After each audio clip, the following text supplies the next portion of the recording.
आज शरद पूर्णिमा है। कहते हैं कि शरद पूर्णिमा के दिन चंद्रमा अमृत वर्षा करता है।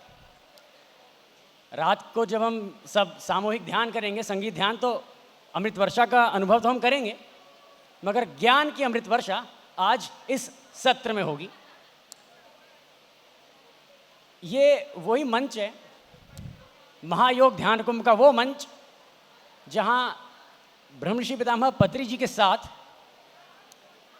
स्वामी शिवानंद के डिवाइन लाइफ सोसाइटी के प्रतिनिधि स्वामी योग स्वरूपानंद जी आए थे।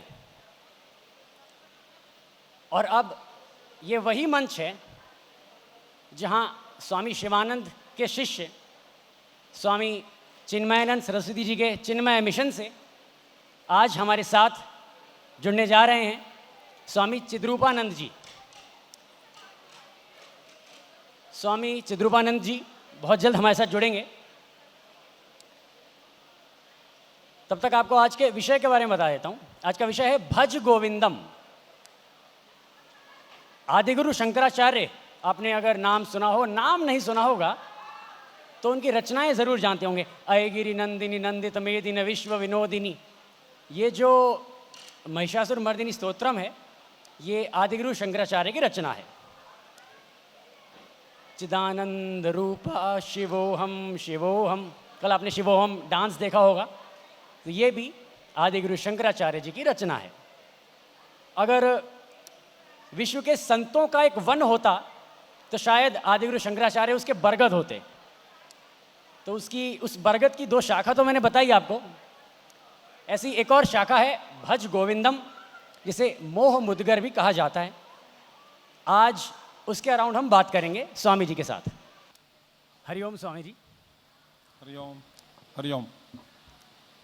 स्वामी जी, भज गोविंदम जैसे कि आज का विषय है, तो आपके आने से पहले मैं आदिगुरु शंकराचार्य जी का ही परिचय दे रहा था, जो लोग नहीं भी जानते हों। तो भज गोविंदम, गोविंद जैसे हमने बचपन से सुना है, गोविंद बोलो हरि गोपाल बोलो, तो गोविंद श्री कृष्ण का नाम है। तो हर नाम का कोई ना कोई अर्थ होता है। तो मुरलीधर, जिसने मुरली को धारण कर रखा हो, गोविंद का क्या अर्थ है? हरिओम, सबको नमस्कार। अच्छा लगा यहाँ पे आके। सारे गुरुओं का अनुग्रह आप पर हमेशा रहे। May you be blessed always by all the great spiritual masters in the world. Thank you very much. Govind का शब्द है विंदते, माने जो आनंद प्रदान करता है। गो का मतलब एक है पृथ्वी, गाम। पृथ्वी, गाम मीन्स पृथ्वी, या तो धेनुम। गायों को और पृथ्वी को आनंद देने वाला गोविंद है। माने सारी पृथ्वी को आनंद देने वाले गोविंद है। माने इसका मतलब क्या होता है? सभी प्राणियों को, सबको आनंद देने वाला गोविंद है। सूक्ष्म रूप से ये अर्थ आज के लिए पर्याप्त है। तो एक बैलेंस की अगर बात करें कि आध्यात्मिकता में बैलेंस, सामंजस्य, संतुलन कैसे लाया जाए, भज गोविंदम में ही एक श्लोक का एक्सर्प्ट है कि वित्तम तेन विनोदय चित्तम।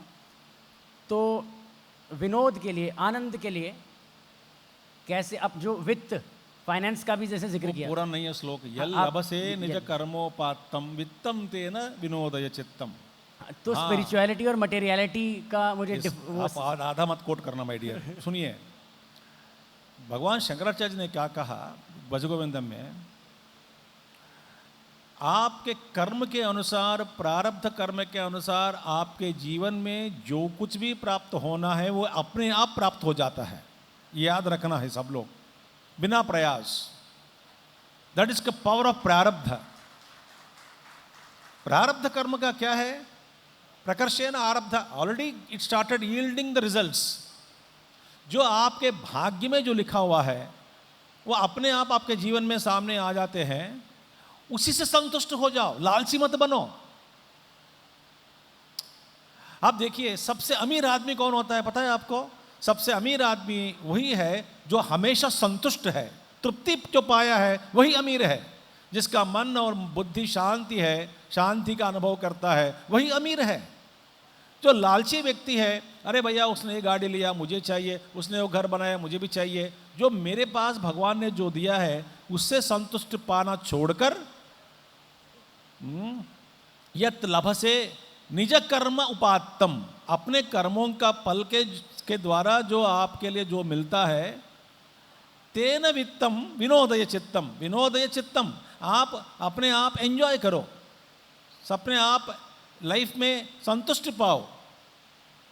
दूसरों के पीछे पड़कर शांति को खोना, फिर जीवन सत्यानाश करके बैठना, ये मूर्खों का लक्षण है। भगवान शंकराचार्य जी सावधान करते हैं, भैया ऐसा मत भैया बनो, जो आपको मिलता है तृप्ति पाओ। तृप्ति ही, जो तृप्ति में है तो तृप्त में है वही सबसे अमीर है।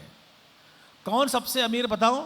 जो कहता है ये मुझे आवश्यक नहीं है, ये मुझे नहीं चाहिए, I am happy with what I have and the basic needs are provided, food is required, but किस तरह का खाना चाहिए, इसी तरह का खाना चाहिए, इसी प्लेट में चाहिए, इसी माहौल में चाहिए, ये कोई ज़रूरी नहीं है। ये आप नीड के ऊपर, माने जो ज़रूरी है वो आवश्यक चीज़ों पर ध्यान लगाकर, अनावश्यक चीज़ या लालची के कारण जो प्राप्त करना चाहता है, इन सारे वस्तुओं को त्याग दो। इसी क्षण आपको तृप्ति मिलेगी और इसी क्षण तब आपका ध्यान में परिपक्व स्थिति पहुंच जाती है। तृप्ति के बिना ध्यान करेंगे तो कैसा हो सकता है? When I am not contented with myself, when I want to do ध्यान, श्वास पर ध्यान लगाओ। कहाँ होता है ध्यान? मन तो भाग रहा है भाई, मन के द्वारा करना है ना। श्वास पे ध्यान करने वाला कौन होता है? मनहा, मनसा, तो माइंड करता है, तो मन ही भाग रहा है। मन को पकड़ के रखो, फिर श्वास पर ध्यान। तो बोलते हैं मन यदि चंचल है, ऐसे लोगों को ये ध्यान भी संभव नहीं है। ये मैं नहीं कह रहा हूं, शास्त्र कहते हैं। इसीलिए माय डियर, तृप्ति पाने के बाद ही आपकी जो साधना है, साधना के मार्ग पर आप प्रगति पा सकते हैं। तृप्ति के बिना कुछ नहीं होता है। आवश्यक चीज़ें हैं, जरूरी हैं, उनके लिए प्रयत्न करना है, मेहनत करके कमाना है। रोटी खाना, पकड़ा मैंने, कपड़ा, मकान सब चाहिए, मगर डोंट बी ग्रीडी। जी स्वामी जी, तो नीड पर ध्यान हो, ग्रीड पर नहीं। Of course. और नीड भी हार्डवर्क करके कमा के खाना है। नहीं, वो अभी टाइम नहीं है भैया। आपके प्रारब्ध के अनुसार जो प्राप्त करना है, उस वस्तुओं को प्राप्त करने के लिए योग्यता आपके अंदर भगवान ही दे देते हैं। Very mysterious law it is.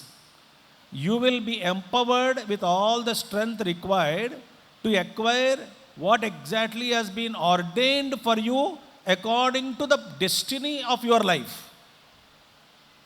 The strength, the focus, the perseverance is already packed and given to you to achieve what has been destined for you, or what is that you have to gain in life. According to your destiny, you will get it. समझ में आ गया होगा सबको? थोड़ा English Hindi दोनों बोल रहा हूँ, क्योंकि I am seeing some all may not understand Hindi fully also. जी स्वामी जी। मैंने पूछा इंग्लिश में बोलूँ या तेलुगु में बोलूँ या हिंदी में बोलूँ, बोले हिंदी में बोलो। तो मैं बोला थोड़ा दोनों भाषाओं का प्रयोग करूँगा ताकि सब लोग को समझ में आ जाए। ठीक है जी स्वामी जी। स्वामी जी, जैसे ब्रह्मर्षि पत्री जी कहते हैं कि सज्जन सांगत्य करना चाहिए, और भज गोविंदम में भी सत्संगत्वे निस्संगत्वम, तो जो गुड कंपनी है या सज्जन का सांगत्य, ये इसके ऊपर आप थोड़ा सा अपना टेक बताएंगे? आप सब लोग सुने होंगे हमारे पूज्य गुरुदेव स्वामी चिन्मयानंद जी का नाम, स्वामी चिन्मयानंद जी महाराज। स्वामी चिन्मयानंद जी सेस, पूज्य गुरुदेव सेस, आप ध्यान से सुन लेना। वो अंग्रेजी में कहते हैं, please listen to this very carefully. Company doesn't change you into good or bad. Companionship is different from mere company. केवल एक व्यक्ति के समक्ष में रहने मात्र से आप अच्छा व्यक्ति नहीं बनेंगे, बुरा व्यक्ति भी नहीं बनेंगे। अच्छे व्यक्ति के साथ रहने से अच्छे व्यक्ति बनेंगे, कोई जरूरी नहीं है। बुरा व्यक्ति के साथ रहने से हम बुरे बन जाएंगे, ये भी जरूरी नहीं है, क्योंकि रहने मात्र से कुछ नहीं होता। कंपेनियनशिप माने क्या है? उन मूल्यों को मेरे मन में उतारना, उनको मानना, स्वीकार करना, उस पद्धति को अनुकरण करना सत्संग है। आप गंगा किनारे बैठे हैं, महात्मा लोग कई लोग आए होंगे, आते भी है, आप सबके समक्ष में है। If you are merely in the present, mean present, बिस साथ में बैठे हैं, सत्संग नहीं होता है।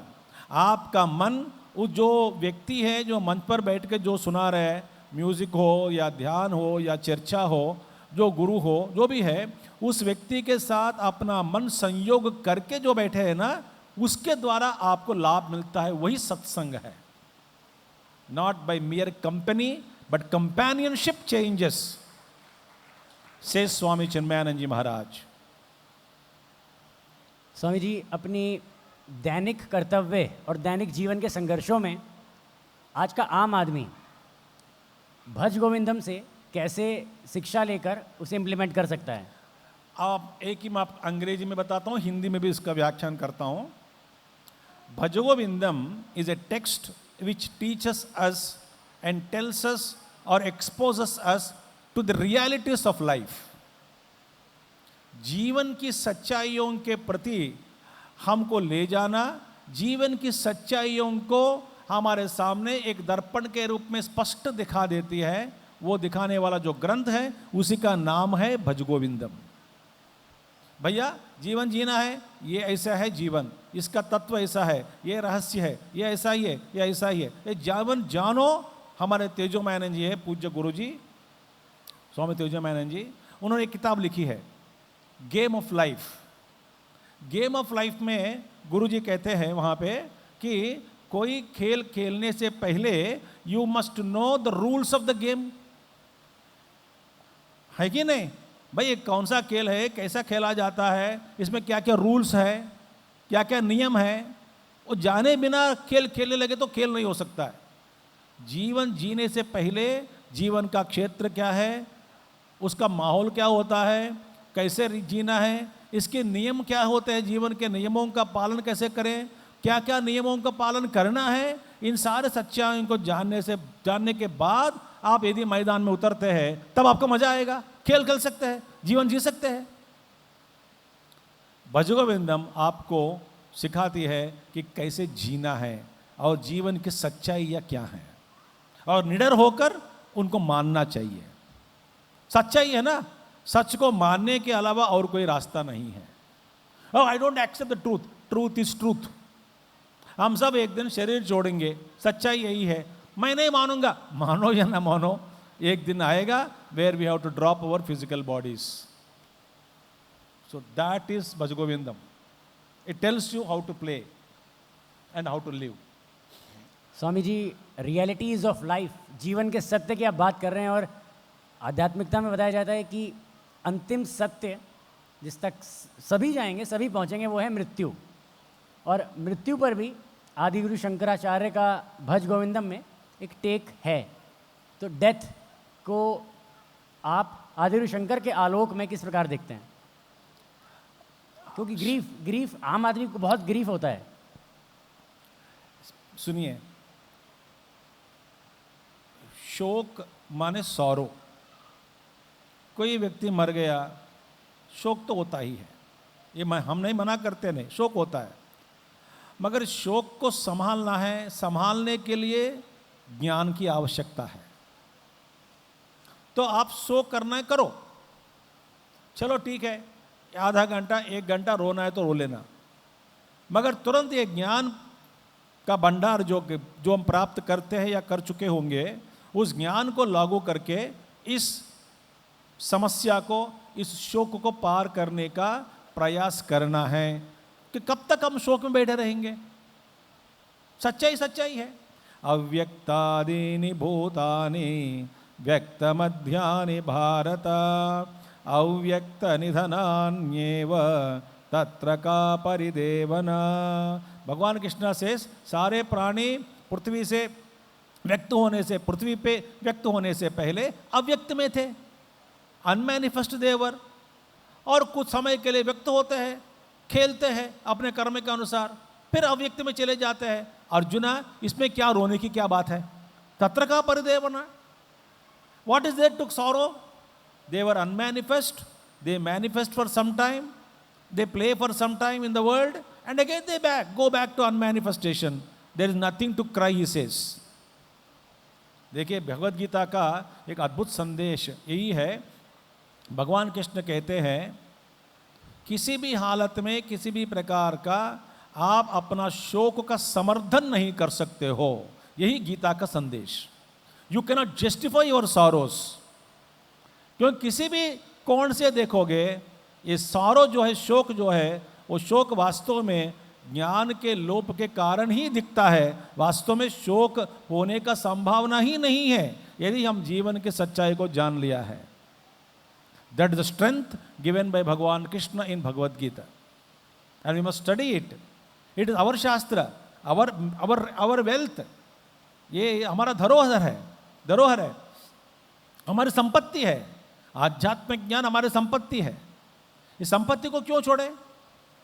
मजबूत बनो, अपने आप को मजबूत बनाओ। सो शोक is just transcend beyond sorrow, go beyond sorrow. ऐसे उपनिषद, सारे पुराण, भगवत गीता और महाभारत, रामायण, इतिहास पुराण इत्यादि सब कुछ यही कहते हैं, शोक को पार कर लो भैया। शोक तो मिथ्या है, वो रहेगा कुछ नहीं है। ये सच्चाई को जानकर जीवन जीना है और आपको संतुलन मिलता है अंदर, balance you will get it. Otherwise ऐसा डोलायमान, suffering every moment and living for 100 years, what is use of that life?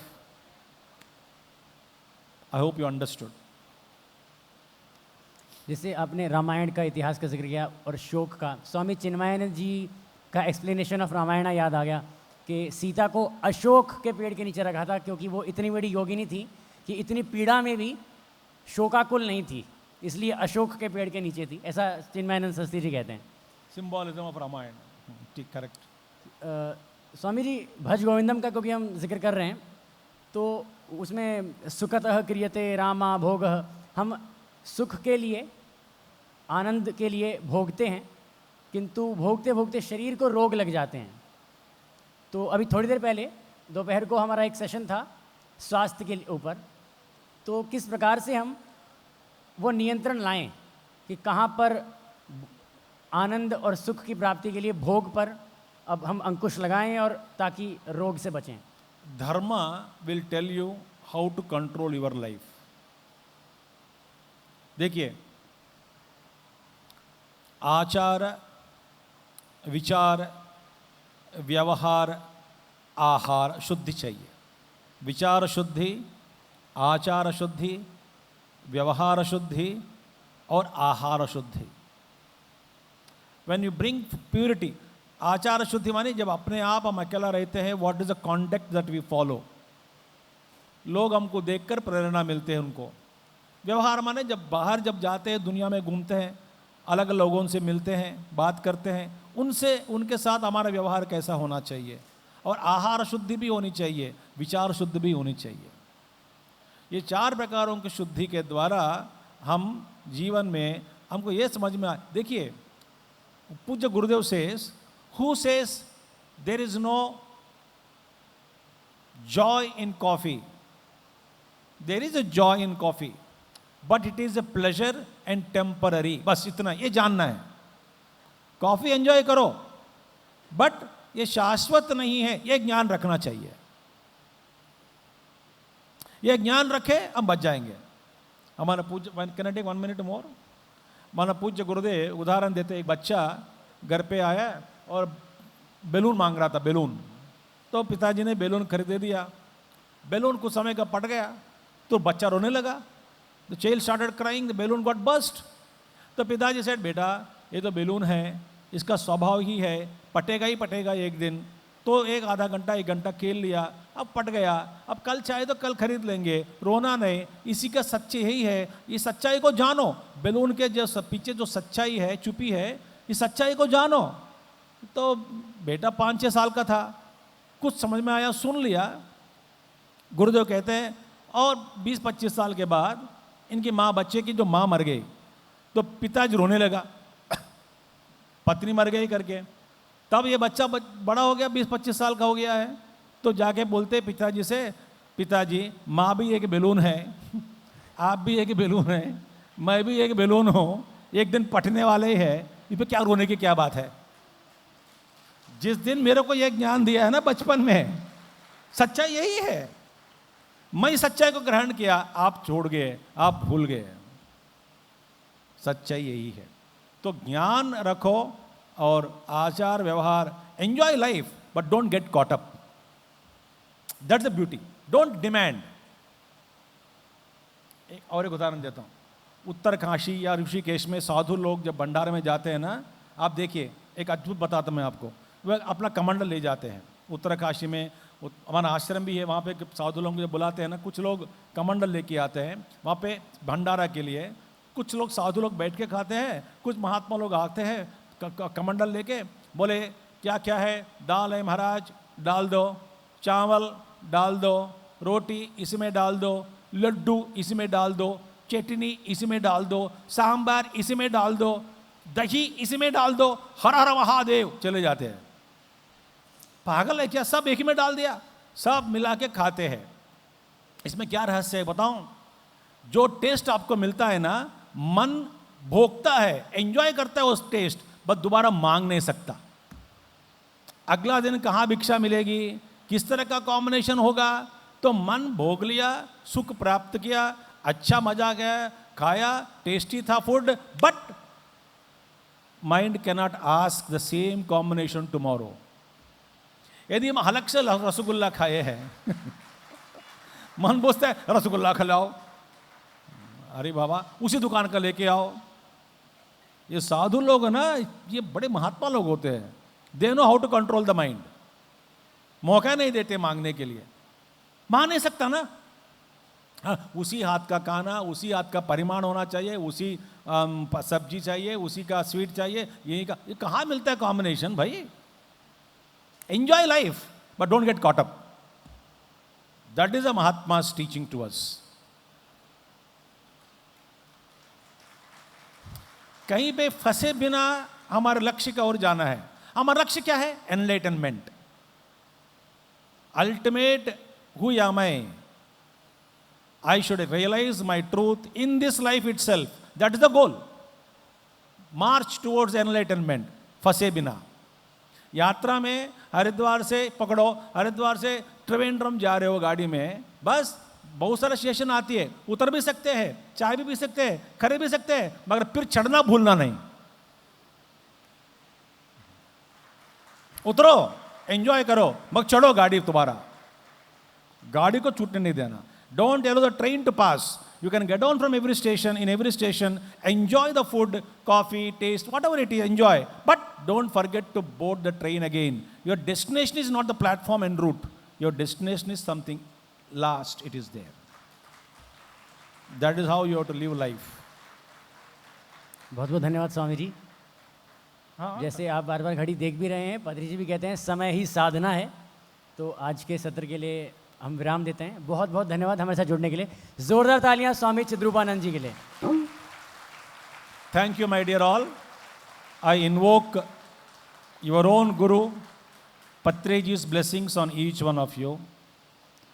May you grow and proceed on the path of meditation, and may you attain peace inside your heart, and let that peace radiate in the world around you. Thank you. Om Subham Swasti.